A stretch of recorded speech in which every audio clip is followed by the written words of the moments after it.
अस्सलाम वालेकुम दोस्तों, मेरा नाम है मोहम्मद रियाज और ये है हमारी हज 2024 की वीडियो सीरीज़। आज हम बात करने वाले हैं कि हज के बारे में जो बहुत सारे मिसकंसेप्शन हैं, बहुत सारी मिस इन्फॉर्मेशन है। बहुत सारे लोग वीडियो बना के हज के बारे में बहुत सारे ऐसे इन्फॉर्मेशन दे रहे हैं जो कि सही नहीं है। हज कमेटी ने इसके बारे में बार बार जो है कि क्लेरिफिकेशन भी दिया हुआ है, लेकिन फिर भी बहुत सारे लोग अपने हिसाब से बहुत सारे इन्फॉर्मेशन डाल देते हैं, जैसे कि हज का टोटल खर्चा कितना आने वाला है, हज में किस तरह से इस बार जो है कि खर्चे कम हो गए हैं, और जो है कि खादिमुल हुज्जाज की जो भर्ती है उसका क्या प्रोसेस है, कब से चालू होने वाला है, खिदमत हज का जो सिस्टम है वो कब से चालू होने वाला है, किसका हज का फॉर्म पास होएगा, किसका नहीं पास होएगा, कौन से लोगों कौन सी डेट में हज का जो है कि पूरा होने वाला है, कब से जो है कि हज का पैसा आने लगेगा, फर्स्ट इंस्टॉलमेंट कितनी होएगी, सेकंड इंस्टॉलमेंट कितनी होएगी। ये इस सब चीज़ के बारे में बहुत सारे लोग वीडियो बना के जो है कि डाल रहे हैं और जो है कि सोशल मीडिया पे मिस इन्फॉर्मेशन फैला रहे हैं। जैसे आप, लेकिन जो भी हज कमेटी का जो वेबसाइट है वहाँ पे प्रॉपरली आपको सारी इन्फॉर्मेशन मिल जाती है। वो लोग टाइम टू टाइम आपको सर्कुलर देते हैं, वहाँ पे सर्कुलर अपलोड होते रहता है, वो आप देख सकते हैं कि वो ही प्रॉपर इन्फॉर्मेशन है कि हज कमेटी इस आगे अगला स्टेप उसका क्या है, किस तरह से क्या आने वाला है, किस चीज़ की रिक्रूटमेंट का क्या प्रोग्राम है, क्या सिस्टम है, और हज का अगला स्टेप क्या होएगा, फॉर्म का डेट कब एक्सटेंड होएगा। तो ये सारी चीज़ें हज कमेटी अपनी वेबसाइट पे टाइम टू टाइम डालती रहती है। तो आप हज कमेटी की वेबसाइट पे जाइए, हज का जो ऐप है, हज गाइड का ऐप है, उस पे जाइए और आप इन्फॉर्मेशन लीजिए। और आप जिस तरह से मिस इन्फॉर्मेशन के शिकार बिल्कुल मत होइए और अपनी आप तैयारी कीजिए, फॉर्म फिलअप कर दीजिए और इसके लिए उसके बाद अल्लाह ताला के भरोसे बैठिए, अल्लाह ताला से दुआ कीजिए कि आपका फॉर्म पास हो जाए और आपको हज 2024 में हज करने का मौका मिले। तो सबसे पहले जो मिस इन्फॉर्मेशन है वो आई थी कि हज खिदमात का जो सिस्टम है वो चालू हो गया, उसका कैसे क्या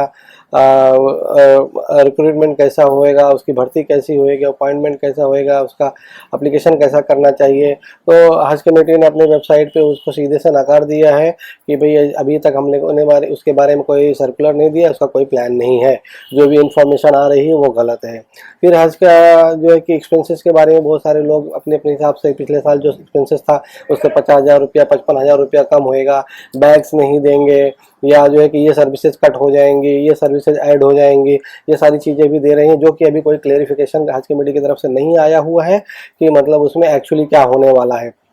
और वो आता भी नहीं है। वो हज कमेटी ऑटोमेटिकली जो फर्स्ट इंस्टॉलमेंट है वो मोस्टली 81,500 है, जो कि हम लोगों ने अपने वीडियो में आपको बताया हुआ था। उसके अलावा अभी आपको कोई कंफर्मेशन नहीं है कि क्या होने वाला है, कितना जो है कि चार्जेज होंगे। वो जब हज कमेटी वहाँ पे जो है कि अजीजिया में जो होटल्स का पूरा रेकी करती है, वहाँ पे उसको क्या रेट में उसका डील होती है, उसके हिसाब से वो चार्जेज,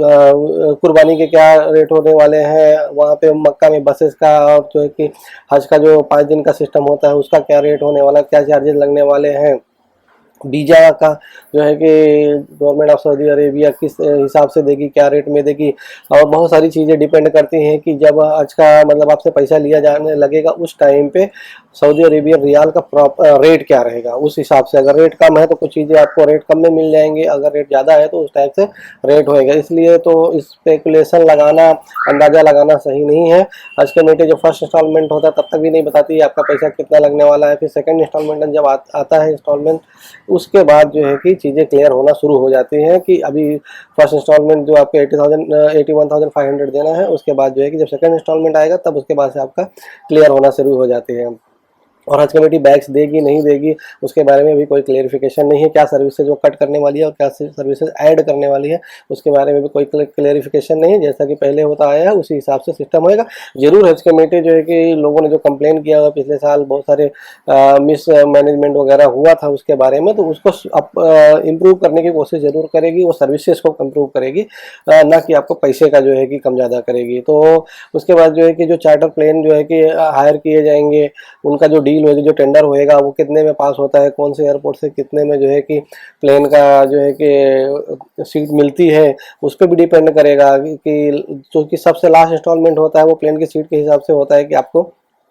वीज़ा और जो कि प्लेन का जो है कि आपको जो फ्लाइट का एयर फेयर जो है वो कितना होने वाला है। तो वो सारी चीज़ें जो है कि चेंजेबल है, वेरिएबल है, हरदम चेंज होती रहती है लास्ट मोमेंट तक। इसके लिए अभी से ही कोई आदमी आपको बता दिया कि 3.5 लाख में होएगा, 3 लाख में होएगा, 2.5 लाख में होएगा, 4 लाख में होएगा, तो उस पर कोई भरोसा आप मत कीजिए। हाँ, 3.5 से 4 लाख के बीच में आप समझ के चलिए, इंशाल्लाह उसके बीच में होएगा, और जिस तरह से मतलब आगे के खर्चे डिसाइड होंगे। और हज कमेटी का जो कुर्बानी का सिस्टम है उसका हमने बताया हुआ था, कुर्बानी का जो रेट है वो हज कमेटी ने पिछले साल के हिसाब से 720 सऊदी रियाल जो है कि किया हुआ है फिक्स, जो कि लगभग 16,000 रुपये के हिसाब, 15,500-16,000 रुपये के हिसाब से पड़ता है। लेकिन वो भी अगर आपका जो है कि आपसे तो इधर इंडियन रुपीज़ में लिए जाएंगे, तो इंडियन रुपीज़ अगर उस टाइम पे जो सऊदी रियाल का रेट और बढ़ गया तो ज़्यादा भी हो सकता है, और जो है कि रेट घट गया, कम हो गया तो कम भी हो सकता है। तो इसलिए उस मिसकंसेप्शन में बिल्कुल मत पड़िए। कुर्रा कब होने वाला है, लोगों ने डेट दे दिया है, बता दिया है, वो सब चीज़ों पर भी आप जो है कि फर्स्ट इंस्टॉलमेंट कब आएगी, सेकेंड इंस्टॉलमेंट कब आएगी, ये सब चीज़ों का अभी तक कोई कन्फर्मेशन हज कमेटी ने दिया नहीं है। और जब भी हज कमेटी को कोई चीज़ इस तरह से मतलब इन्फॉर्म करना रहता है लोगों को, हाजियों को, एप्लीकेंट्स को, वो ऑटोमेटिकली अपनी साइट पे वो चीज़ अपलोड करती है, सर्कुलर डालती है, उस पर मैसेज डालती है। तो इसके लिए मतलब किसी पे कुछ भरोसा मत कीजिए, मिस इन्फॉर्मेशन है, इसमें से कुछ सही भी हो सकती हैं, तुक्का लग सकता है, हर साल की तरह इस साल भी चीज़ें होंगी ही, लगभग सेम ही होने वाली है, तो कोई चीज़ हो सकता है सही भी हो जाए। लेकिन अभी तक इसका कोई जो है कि ऑफिशियल अनाउंसमेंट नहीं हुआ है, ऑफिशियल जानकारी इसके बारे में नहीं दी गई है। इसलिए आप जो है कि इस चीज़ को बराए मेहरबानी इग्नोर करें, और आप सीधा जो है अपना फॉर्म भर लिए, अल्लाह से दुआ करें कि आपका फॉर्म पास हो जाए, और जो है कि आप हज की तैयारी में लग जाए। इन सब चीज़ों को छोड़ दीजिए। अगर आपने इरादा किया हुआ है तो आप पक्का मतलब आपने 100% इस चीज़ को लेके ही चले होंगे कि मतलब कम से कम इतना पैसा लगेगा पिछले साल के हिसाब से, तो वो आपने अपना इंतजाम रखिए। तो हज कमेटी का जब मतलब सर्कुलर आएगा, जब वो आएगा तो ऑटोमेटिक आपको मैसेज के थ्रू, वेबसाइट के थ्रू आपको इन्फॉर्म कर देगी हज कमेटी, अब आपको इतना पैसा भरना है, फर्स्ट इंस्टॉलमेंट कितना भरना है, सेकंड कितना भरना है, फाइनल इंस्टॉलमेंट कितना भरना है। ये सारी चीज़ें हज कमेटी आपको टाइम टू टाइम ऑटोमेटिकली आपसे जो है कि करस्पॉन्डेंस करेगी, आपको बताएगी।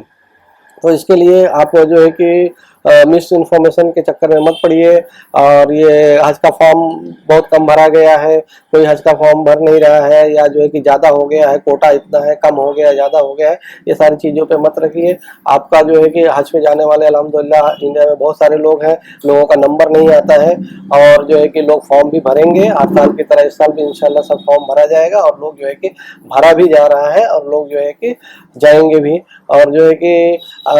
हज कमेटी और जो है कि हज ग्रुप ऑर्गेनाइजर्स के बीच में प्राइस का इतना ज़्यादा गैप है कि कोई भी आदमी जो है कि जिसका हज कमेटी से अगर मतलब बैन नहीं है, जैसे कि रिपीटर वगैरह है, तो वो हज कमेटी से ही जाना प्रीफर करेगा। क्योंकि जहाँ हज कमेटी 4 लाख के अंदर आपको ले जाएगी, वहाँ पे प्राइवेट हज ग्रुप ऑर्गेनाइजेशन आपको उसका डबल पैसा लेते हैं, 7 लाख 8 लाख रुपया लेते हैं। तो बहुत बड़ा फ़र्क है। और सबसे बड़ी चीज़ ये है कि अगर आप उतने में जाना चाहते हैं, 4 लाख रुपए में जाएंगे, आपको रूम मिल जाएगा, सारी सर्विसेज आपको मिल जाएंगी, खाना पीना आपको खुद करना रहता है। तो खाना पीना आपको खुद करना है, तो जो पैसा आप प्राइवेट हज ग्रुप ऑर्गेनाइजेशन को देने वाले हैं, वो पैसे से आप वहाँ बिंदास साहब हरम के सामने, और जो है क्या जिजिया में आपके होटल के सामने, सब जगह जगह पे वहाँ पे होटल्स रहते हैं, इंडियन, पाकिस्तानी, बांग्लादेशी, हैदराबादी, तो इस तरह के होटल्स रहती है। वहाँ पे आप जाइए, आप खाना मत बनाइए, अच्छे से अपना खाना खाइए, एंजॉय कीजिए, और वो पैसा आप वहाँ पे आप एक हाजी के पीछे 25 से 30 हज़ार भी आप खर्चा करेंगे तो बेहतरीन खाना आप खा सकेंगे थ्रू आउट हज, पूरी हज की जर्नी में। तो आप इसके भी चक्कर में मत पड़िए कि हज का जो है कि हज कमेटी मिसमैनेजमेंट ही करती है तो उसके थ्रू नहीं जाना चाहिए, तो कोई मतलब नहीं है। आप जो है कि हज कमेटी के थ्रू ही जाइए, और जो चीज़ें आपको नहीं सूट करती हैं, कुछ चीज़ें आप अपने हिसाब से कर लीजिए। क्योंकि आपको 8 लाख देने से अच्छा है, 7 लाख देने से अच्छा है कि आप 4 लाख के अंदर 50,000 रुपये अपनी तरफ से जोड़ लीजिए, और जो है कि उसे कीजिए। और जो है कि हज कमेटी के एक बहुत बड़ा पैमाने पर जो है कि 1 लाख 1.5 लाख लोगों को जो है कि हज करवाना रहता है। उसमें गरीब लोग रहते हैं, अमीर भी रहते हैं, पैसे तो सब उसी हिसाब से लेती है वो, लेकिन सबको मतलब सर्विसेज प्रॉपर देना चाहती है वो। इसीलिए कुछ लोगों को, जो बहुत हाई क्लास के लोग हैं, उनके हिसाब से सर्विसेज लो हो सकती हैं, उनको ऐसा लग सकती हैं। और जो लेकिन गांव के, देहात के और कम पैसे वाले लोग हैं, सिंपल लाइफ जीने वाले लोग हैं, उनको मैं अपने एक्सपीरियंस से बता रहा हूँ, उनको वहाँ का मैनेजमेंट, वहाँ का सिस्टम उनको अच्छा ही लगता है। क्योंकि होटल्स में एसी, वॉशिंग मशीन, फ्रिज, और जो है कि एलिवेटर्स, लिफ्ट आने जाने के लिए, साफ सफाई, सारी चीज़ें इतनी अच्छी रहती है, बैठने उठने के लिए सोफे, सब वाईफाई, इंटरनेट की व्यवस्था, ये सारी चीज़ें ऑटोमेटिकली मिल जाती है, तो बहुत सारे लोग उससे खुश रहते हैं। और सबसे बड़ी चीज़ जो वहाँ बसेस की व्यवस्था रहती है वो टॉप क्लास रहती है। अभी बहुत सारे लोगों ने तो इंडिया में जो है कि उस क्लास की, उतनी हाई क्लास की बसेज जो है कि देखी भी नहीं होगी, उसमें सफ़र भी नहीं किए हुए। फुल्ली एसी के एसी बसेज रहती हैं, एकदम साफ़ सुथरी क्लीन बसेज रहती हैं, और जो है कि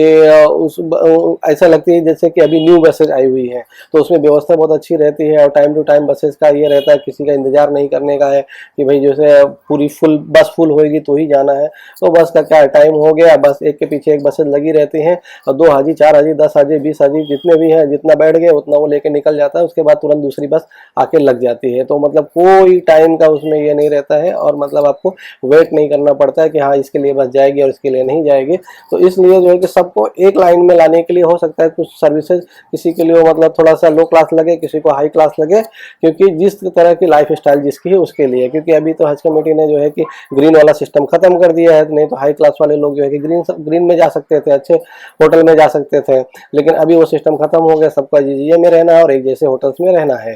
तो इसके लिए जो है कि आप हज कमेटी पर भरोसा कीजिए, और जो है कि वहीं से फॉर्म भरिए। और अगर आपका बैन नहीं है, रिपीटर का मैटर नहीं है, तो अगर आपका बैन है, रिपीटर है, आपको सेकेंडली हज पे जाना है, तो आप बढ़िया, अच्छी बात है, पैसे खर्चा कीजिए और प्राइवेट टूर से जाइए। लेकिन प्राइवेट टूर का कोटा इतना कम है 20%, तो कितने सारे लोग को वो लेके जा सकते हैं। जब तक कि प्राइवेट टूर का कोटा बहुत ज़्यादा ना हो जाए, 50% ना हो जाए, तब तक जो है कि ये मामला, ऐसे रेट का जो मामला रहेगा, बहुत ज़्यादा डिफरेंस रहेगा। जब प्राइवेट ग्रुप ऑर्गेनाइजेशन को जो है कि ज़्यादा सीट्स देने शुरू हो जाएंगी, तब इंशाल्लाह जो है कि उन लोग को भी कंपटीशन के हिसाब से रेट कम करना पड़ेगा, और जो है कि तब जो है कि आपको फायदा होगा कि आप हज कमेटी से जाइए चाहे प्राइवेट से जाइए। ये थी आज की वीडियो। उम्मीद करते हैं वीडियो आपको इन्फॉर्मेटिव लगी होगी। वीडियो को लाइक करें, शेयर करें, सब्सक्राइब करें। हमें दीजिए इजाज़त। अस्सलाम वालेकुम।